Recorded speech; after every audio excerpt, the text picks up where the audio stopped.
ഒരു അവതാരത്തെയും വച്ചുപൊറുപ്പിക്കില്ല എന്ന് പ്രഖ്യാപിച്ച് 10 കൊല്ലം മുൻപ് മുഖ്യമന്ത്രിയുടെ കസേരയിലിരുന്ന പിണറായി വിജയന്റെ വാക്കുകൾക്ക് ഇന്ന് പുല്ലുവില. ഭരണസിര കേന്ദ്രത്തിന്റെ മൂക്കിന് താഴെ ഉന്നതന്റെ തണലിൽ നിയമത്തെ നോക്കുകുത്തിയാക്കുന്ന അവതാര താണ്ഡവം. അതുതന്നെയാണ് മണിയൻപിള്ള രാജു പ്രതിയായ കേസിൽ കേരളം കണ്ടത്. ശ്രീറാം വെങ്കിട്ടരാമൻ എന്ന IAS ബുദ്ധി പയറ്റിയ അതേ തിരക്കഥ മ്യൂസിയം പോലീസ് വീണ്ടും പൊടി തട്ടിയെടുക്കുന്നു. തിരുവനന്തപുരത്തെ സമ്പന്നരുടെ മദ്യപാന കേന്ദ്രം എന്ന പേരെടുത്ത ട്രിവാൻഡ്രം ക്ലബിലായിരുന്നു കഴിഞ്ഞ രാത്രിയിലെ ഉന്നതതല കൂടിച്ചേരൽ. മുഖ്യമന്ത്രിയുമായി ചെങ്ങാത്തമുള്ള ദുബായ് കേന്ദ്രമായി ബിസിനസ് നടത്തുന്ന പിണറായി പേരുകാരനായ അവതാരം തന്റെ മകന്റെ ഓർമ്മയ്ക്കായി നടത്തിയ ആഡംബര പാർട്ടിയാണ് സകല നിയമലംഘനങ്ങൾക്കും വേദിയായത്. പാർട്ടിയുടെ ലഹരിയിൽ അറച്ചറച്ച് കാറിലേക്ക് കയറിയ താരം നിമിഷങ്ങൾക്കകം തന്നെ 2 യുവാക്കളെ റോഡിൽ ചോരയിൽ കുളിപ്പിച്ചു.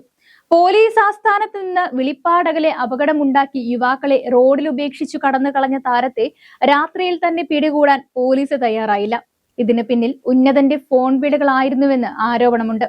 ശ്രീറാം വെങ്കിട്ടരാമൻ കേസിൽ മ്യൂസിയം പോലീസ് നടത്തിയ അതേ കളി തന്നെയാണ് ഇവിടെയും ആവർത്തിച്ചത്. മദ്യപാനം തെളിയിക്കാനാകാത്ത വിധം കൃത്യം 11 മണിക്കൂർ കഴിഞ്ഞ് താരം ഹാജരാകുന്നതുവരെ പോലീസ് കാത്തുനിന്നു.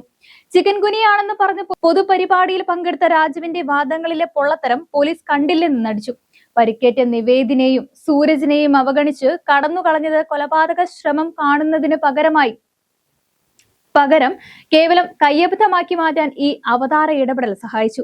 ട്രിവാൻഡ്രം ക്ലബിലെ ആ രാത്രി നടന്ന പാർട്ടിയും അതിൽ പങ്കെടുത്ത പ്രമുഖരും ആരൊക്കെയാണെന്നത് രഹസ്യമായിട്ട് വെക്കാൻ ഉന്നത തലത്തിൽ നീക്കം നടക്കുന്നുണ്ട്.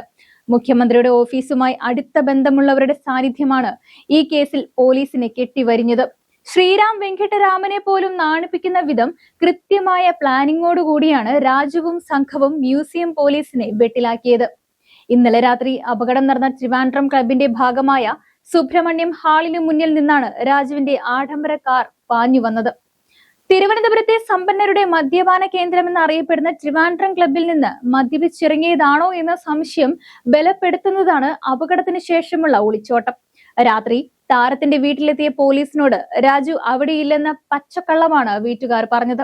എന്നാൽ താരം അവിടെ തന്നെ ഉണ്ടായിരുന്നുവെന്നും മദ്യത്തിന്റെ അംശം രക്തത്തിൽ നിന്ന് അപ്രത്യക്ഷമാകുവാനുള്ള വിൻഡോ പീരീഡ് വരെ പോലീസിനെ ഉന്നത സ്വാധീനം ഉപയോഗിച്ചുകൊണ്ട് തടഞ്ഞു നിർത്തുകയായിരുന്നു എന്നുമാണ് സൂചന.